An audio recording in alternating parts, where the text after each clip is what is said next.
السلام عليكم. وصفتنا تاع نهار اليوم هي الكنافه بالقشطه والجبنه تاع الموتزاريلا. عندنا هنايا 500 غرام تاع القطايف. هنا هذه 500 غرام. انا واش ندير النص تاعها 250 غرام تاع القطايف. غرام واش ندير نجوزهم في الاشواخ. نرحي هذيك القطايف باش يجونا قطايف رقاق. هنا بعد ما رحيناها في الاشواق نديرو ملعقه تاع اكل معمره سكر غلاس. عندنا شويه تاع لافاني، 250 غرام تاع قطايف مطحونه نديرو فيها نص كاس تاع السمن يكون ذوبته وبارد.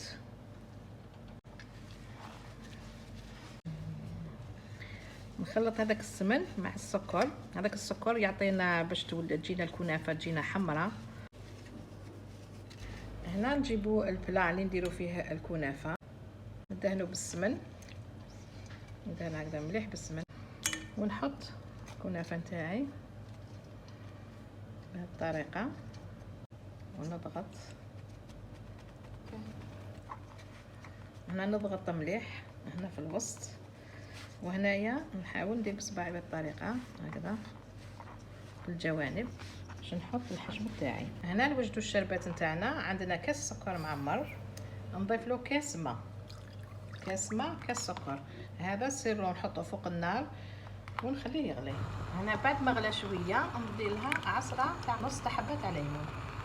عندنا نصف ملعقه تاع ماكله مايزينا، عندنا نص كاس تاع حليب، وعندنا نصف ملعقه تاع سكر غلاس. نخلط هادو كامل بارد في بارد ونحطهم فوق النار حتى تولي عندنا كريمه خاثره شويه. هنا بعد ما بدات تختار شويه، شوفوا كيفاش جات. نضيف لها نصف ملعقه تاع قشطه ونخلطها. نخلط شويه جات ما تذوب غير شويه ونطفي عليها. هنا الكريمه تاعنا بعد ما وجدت نحطها فوق الكنافه تاعي بهذه الطريقه ونمشيها كامل. هنا ما نوصلوش الكريمه للجوانب نتاعنا، نخليها غير في الوسط بهذه الطريقه. الجبنه تاع موتزاريلا سكرفشتها نحطها فوق هذيك الكريمه نتاعنا.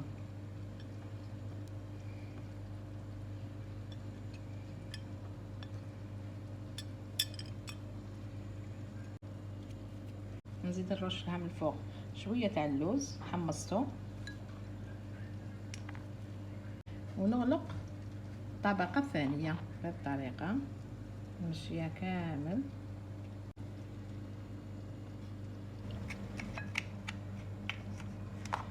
نضغط عليها هكذا مليح، نضغط عليها بيدي بهذه الطريقه.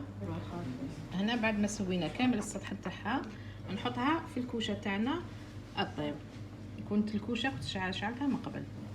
هنا بعد ما طابت الكنافه نتاعنا نسقيها بالشربات هذيك بعد ما كانت بارده الشربات، والكنافه نتاعنا راهي سخونه.